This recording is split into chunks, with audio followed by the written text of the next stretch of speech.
आपकी आवाज ही आपकी पहचान है। जी हाँ, यदि आप अपनी आवाज को एक नया आयाम देना चाहते हैं तो चले आइए डिजिटल रिकॉर्डिंग की ओर। Sahu sound service, Katangi, Gandai. संपर्क करने के लिए मोबाइल नंबर है 940 6240 828 7089 88 7028।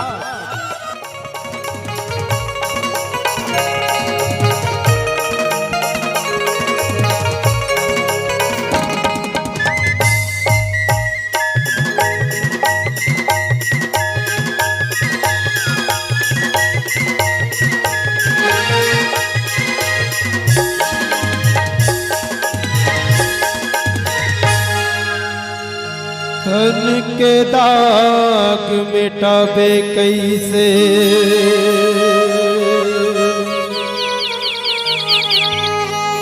मन के मैल धोआबे कैसे।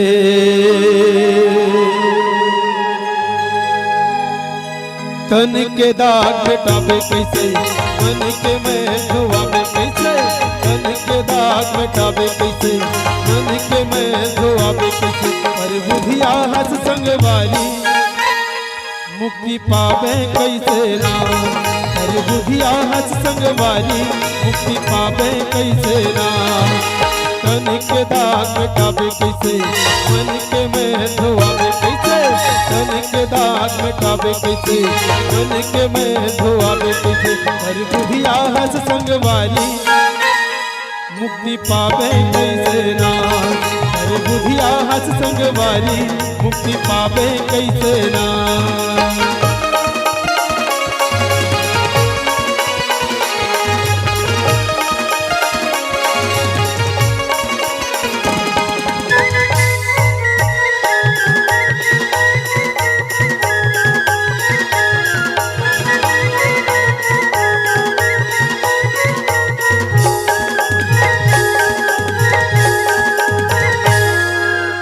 करे मन मानी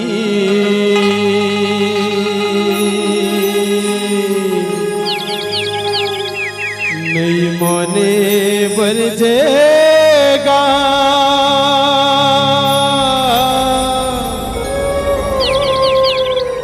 समझाए नहीं समझे संगवारी।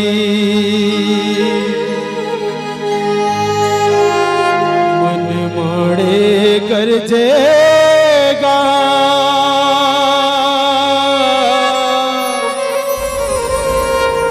समझाए नहीं समझे संगवारी। बोझा है भारी उठाबे कैसे, माटी के मोल लगाबे कैसे। बोझा है भारी उठाबे कैसे, माटी के मोल लगाबे कैसे। अरे बुधिया हंस संग वाली मुक्ति पावे कैसे ना। अरे बुधिया हंस संग वाली मुक्ति पावे कैसे ना।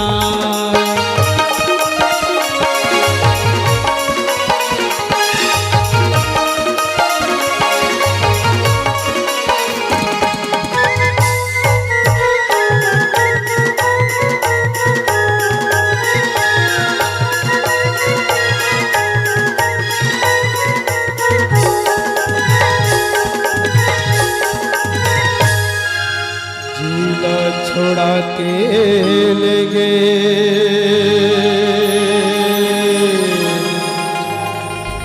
काल जब गा।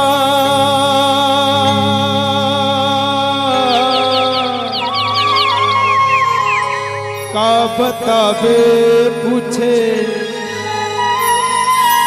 यमुहा संगवारी।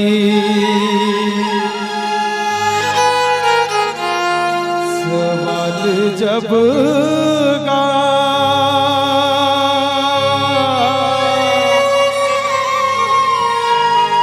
का बतावे पूछे यमुहा संगवारी।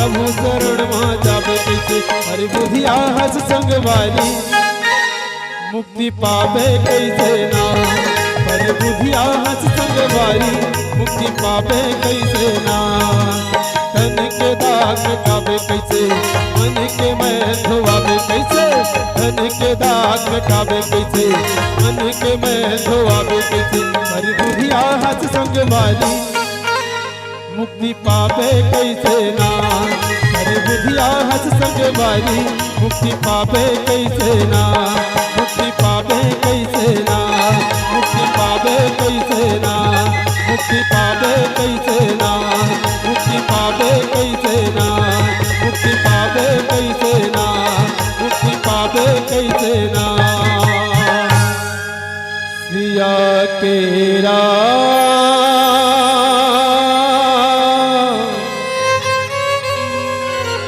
चंद्र की जय।